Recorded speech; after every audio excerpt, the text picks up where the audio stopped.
account. Oh, there it is. Let's try that again. It's a lot funnier the first time. I promise I'm not up here to tell jokes. This was one of those weeks where I read my blurb as I was noodling on my sermon all week and just went, I don't remember what I was trying to say. I'm sure it was deeply profound initially when I wrote it. God, I hope so. And I read it probably 3 or 4 times and went, what the heck were you talking about? So I went back through all the Soul Matters materials, and they have these things called sermon seeds in them, and they're quotes from different ministers or authors, like the quote that is at the Centering Thought today is from that material. You'll hear Joanna Macy's name come up again in 2 weeks. That was by design. And I was going through all of them and going, where did all of that sparkliness come from? Clearly, I'm still not sure, because I can't even get the words out. And I kept thinking to myself, where were we going with that? And it got me, one of the quotes that was in there, although not the sparky one, said basically, when we can let go of what's happening, we can see possibility. But if we hold too much to the possibility, we're not rooted in what's happening right now. And it got me thinking about what I say every single week. What do I say every single week? Right before the reading. You are whole, you are holy, you are loved, and you are so welcome here. And I do that because I know, and I know a lot of people in this room and probably at home, know what it's like to not feel whole, holy, loved, and or welcome. So I chose those words really specifically. I steal a lot of things from my beloved colleagues, but that one was for once my own. And it feels really important to me to remind people that every single week, because when I found UU, I did not feel whole. Far from it. I did not feel holy. I don't know if I even believed in whatever the heck holy was supposed to mean. I did feel plenty loved, so I'll be very specific about that. And I did feel very welcomed. And I think UU, in its own ways, is deeply welcoming in really unique ways. And I know Summit is. I had so many people, after Peter Boland a couple weeks ago, come up to me and tell me how amazing and wonderful this community is and how lovely and welcoming Summitarians are. I have had so many people stop and call and email and tell me how lovely all of you are. So I know we've got the welcoming thing down. But sometimes it's hard to feel whole. It's really hard to feel whole, and sometimes it's really hard to feel holy. And I am a millennial, so I am chronically online, whether I like it or not. Get the phone out of your hand. And there was a TikTok, of course, that I came across the other day. And I'm going to preface this that this is a little bit of a tough subject, so bear with me. There was a woman who's about in her 40s. I'd never seen her before. She came across my feed, and she was talking about when she was at her lowest. Now, this is someone who openly talks about the suicidal ideation that she experienced for many years. And she says very clearly, her brain had convinced her that nothing and no one in this world cared about her. And nothing anybody said could have changed that. So how was she supposed to find her footing when she felt like she had nothing? And she didn't say that she had no support. She said it did not matter what was said to her. And certainly if you're in one of those spots and you hear something that is night and day different, that can be really difficult. So she said for her, what was really helpful was getting up in the morning and looking at herself in the mirror and saying very clearly, I will not hurt myself today. It wasn't, it's going to be a great day. It wasn't, I'm getting better. It wasn't, I'm cured. It was, I am not going to hurt myself today. And she got up the next morning and she did it again. And she got up the next morning and she did it again. And she admits that there were some days where she said it and she didn't believe it. There were a lot of days she said it and she didn't believe it. But she promised herself she wouldn't hurt herself today. And then it was a week. And then it was a month. And then now she's a few years on and she has not hurt herself. And she talked about how important it was to be able to be in that space with people. This is not a judgment call. This is more of a sociological exploration. How many of you, when you go out into the big wide world and you talk to someone you don't know, or even just your neighbor who you kind of know in passing, how many of you ask the question, "How are you today?" Raise your hand. How many of you mean it when you ask that question? Yeah, most people, and this is a very American thing. I've found in a lot of other countries, people talk about how weird it is to them that we go, "Hi, how are you?" And they're like, What? Just hi is fine. I loved in Ireland that it was hiya, and that was it. We're all guilty of it. It's not a bad thing. It's just a very American thing. "Hi, how are you?"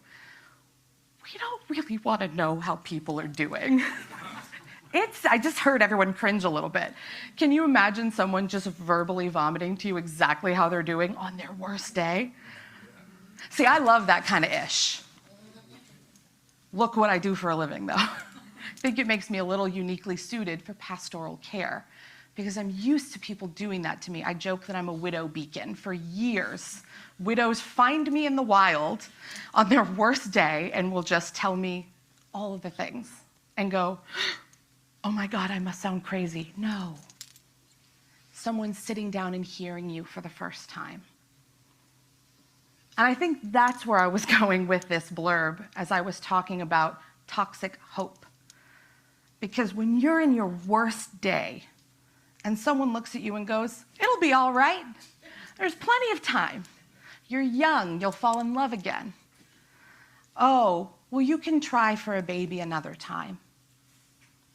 I know your mom's gone, but look how many years you had with her." Or any other number of things. Ouch! That stuff hurts, doesn't it? And it's not just that they've said something hurtful, but you can tell when you share something like that with someone and that's their response. They're not really listening to you, are they?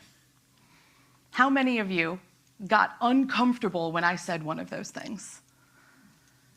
Yeah, because they're hard.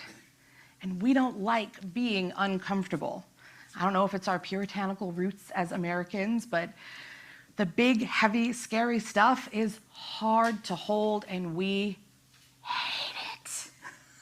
We hate being uncomfortable. No one likes being uncomfortable. It's not fun. But it's really scary when people share those really big things with us, especially if we're not expecting it. And our inclination as humans, particularly as Americans, is to slap a Band-Aid on it. It's going to get better. It is the American way, right? You pull yourself up by your bootstraps. Why can't we all just do that? Because it's not how it works. So when I talk about this toxic hope that we can give each other, I'm concerned about it because it can do real spiritual harm. This isn't just hurting your friends' feelings. This is the stuff that people come to you churches about and cry to the minister about in private in the room because it's really hard to heal from that kind of stuff. So when I'm talking about, because that's my job, my whole thing is soul work, right? That's what you all come for on a Sunday.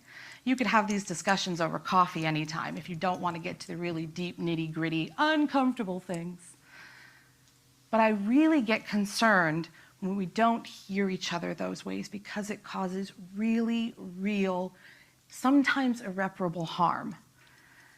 I still remember the day that someone tried to set me up on a date 2 years after my partner had passed away without my permission with somebody who had just broken off their engagement.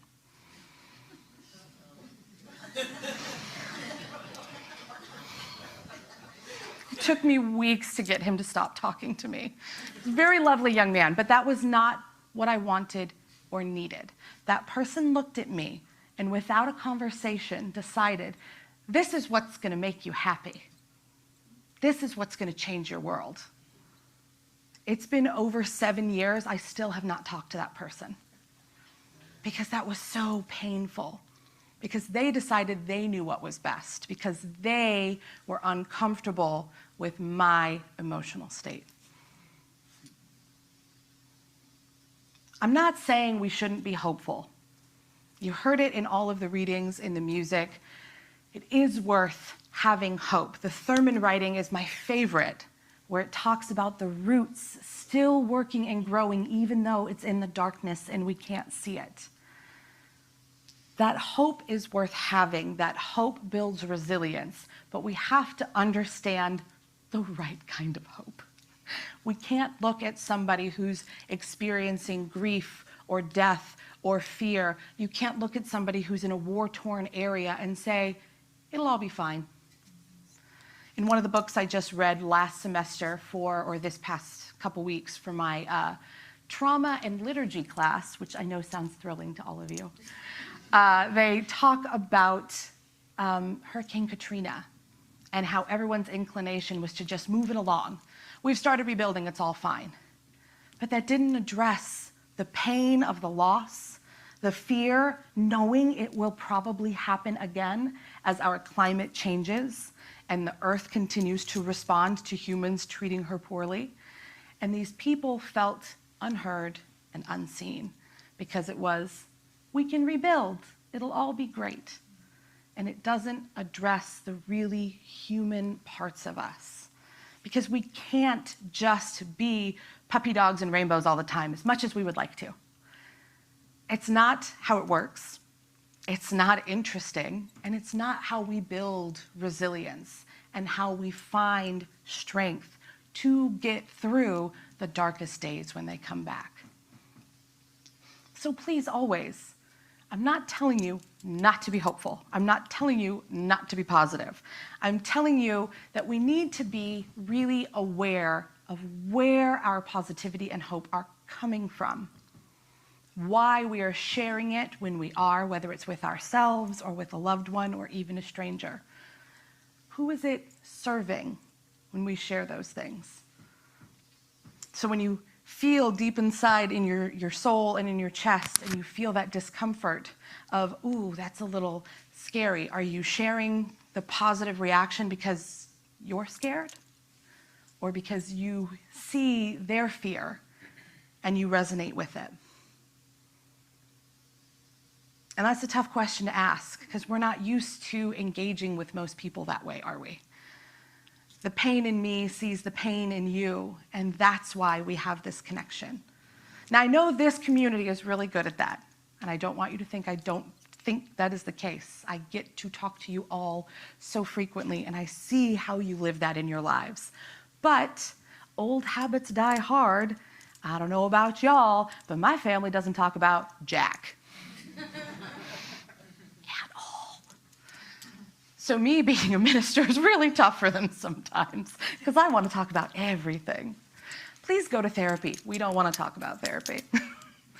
So my encouragement for you, if we're looking at hope as an actual spiritual practice, this month's theme is choosing hope. This month's theme is choosing hope. But we have to be able to figure out what that hope means and where it comes from. Because if it's just everything's perfect, that doesn't help you or anyone else. In a couple weeks, we're going to talk about a book called Active Hope, which I, for like the 5th time in a month, would like to thank Mark Weidman for reminding me exists. I read it during seminary, and it is very, very much timely. We will also be doing it as the Ministers Book Group in the fall. Active Hope is actually the act of choosing hope and acting on that hope to effect change. But before we can make choices to make change happen, we have to know where our hopes and dreams come from. So as you're thinking about those hopes, especially on these dark days, ask yourself that question. Where does this serve my soul? Where does this serve my family and my friends? Because that's the hope that we can really build a foundation on. These things that are sort of amorphous aren't helpful because they're fluff. You can't build a house on silt, right? You need a solid foundation on it.